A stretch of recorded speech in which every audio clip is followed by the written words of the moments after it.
The night I hired an escort for a charity gala, I thought the worst thing that could happen was embarrassment.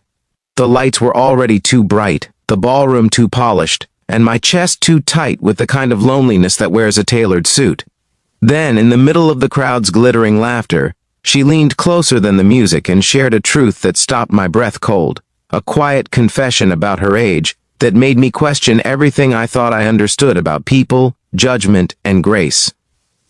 Before the story pulls you deeper, take a second and tap like, comment, share, and subscribe if you believe in kindness, second chances, and stories that remind us to see the human before the label. Your support keeps these stories alive. My name is Thomas Whitaker, and I live in Boston, Massachusetts, a city that prides itself on history while quietly demanding perfection. I was a mid-level executive at a biomedical firm, the kind of job that looked impressive from the outside but left me hollow by the time the workday ended. The invitation to the annual Children's Hope Foundation Gala arrived with my name printed in confident ink, plus a subtle note suggesting guests attend with a companion. I had lost my wife, Margaret, 3 years earlier to a sudden illness, and while time had taught me how to function, it had not taught me how to feel normal in rooms full of couples.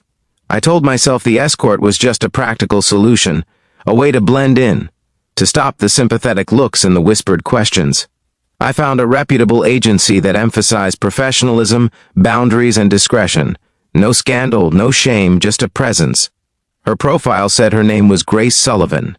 She was described as articulate, composed, and 22 years old, clearly an adult, clearly within legal lines, and yet young enough to make me uneasy about how the world might judge us standing side by side. When she arrived at my apartment to prepare for the evening, the cinematic contrast struck me immediately. She wore a deep navy dress that shimmered like calm water under moonlight, and she carried herself with a careful confidence that suggested life had asked her to grow up faster than planned. There was no flirtation, no performance, just a polite warmth, like someone who knew how to read a room and survive it. The gala itself unfolded in a grand hotel ballroom overlooking the Charles River. Crystal chandeliers reflected off polished floors, and the air buzzed with donors, executives, and politicians congratulating one another for generosity that often doubled as self-promotion. I felt the familiar tightening in my shoulders as we entered, but Grace moved beside me with ease, her presence grounding in a way I had not expected. She listened when people spoke, laughed at the right moments, and somehow made me feel less like an accessory and more like a person again. As the evening progressed, I noticed how often eyes followed her, not with lust, but with curiosity and judgment mixed together. I worried about what they saw when they looked at us. A widower trying to replace a ghost. A younger woman chasing security. The assumptions pressed on me heavier than the tuxedo.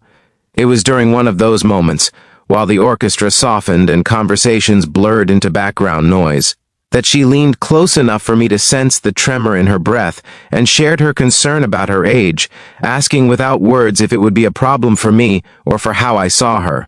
The question hit harder than any accusation. It was not about legality or appearances. It was about worth. I realized in that instant how often people like her were reduced to numbers, labels, and shortcuts that ignored their stories. She was not asking permission to exist. She was asking if she would be dismissed. I struggled internally, because I had hired her to avoid judgment, yet here I was confronting my own. My mind raced through memories of Margaret, of the values she lived by, of the way she believed everyone carried unseen battles. I thought about how Grace had navigated the night with dignity, how she spoke about college classes she was taking part-time, how she sent half her earnings back to her mother in Ohio, a woman named Ruth Sullivan who worked double shifts at a nursing home. The rest of the evening changed after that moment. I stopped worrying about the room and started paying attention to the human being beside me. I introduced her with pride, not as a prop, but as a companion whose presence mattered. When donors asked questions, I answered honestly about my life, my loss, and why I supported the foundation. I noticed Grace relax, her shoulders lowering, her smile becoming less guarded. At one point, a senior board member named Harold Bennett made a remark that dripped with condescension, the kind that pretends to be humor. I felt anger rise, but before I could react, Grace responded with grace in the truest sense, steering the conversation toward the charity's mission and the children it served. The man faltered, exposed by his own smallness, and I felt something shift inside me. Respect replaced fear. By the time dessert was served, the evening had raised more money than expected. Applause filled the room, and for the first time since Margaret's passing, I felt connected to something larger than my grief. I realized that healing does not always come from looking backward or forward, but from standing fully present with another person and choosing compassion. When the gala ended and the crowd thinned, the city lights reflected on the river like scattered prayers. We walked out together, no longer performing roles, just two people sharing the quiet after a storm. I understood then that while our paths might not intertwine beyond the night, the impact of seeing each other fully would linger. I drove Grace home, the silence comfortable, thoughtful. I thought about how easily society draws lines, how quickly it decides who deserves respect. That night challenged me to redraw those lines within myself. I paid her, thanked her, and wished her well, knowing that the real transaction had nothing to do with money. It was about dignity freely given and received. In the weeks that followed, I made changes. I volunteered more with the foundation, mentoring young adults aging out of foster care. I spoke openly about loss and loneliness, about how asking for help is not weakness. I even reconnected with my faith community, drawn back by the belief that love looks like action, not judgment. Grace sent me a handwritten note weeks later, simple and sincere, thanking me for seeing her. I kept it in my desk drawer, a reminder that every encounter carries the potential to change us if we let it.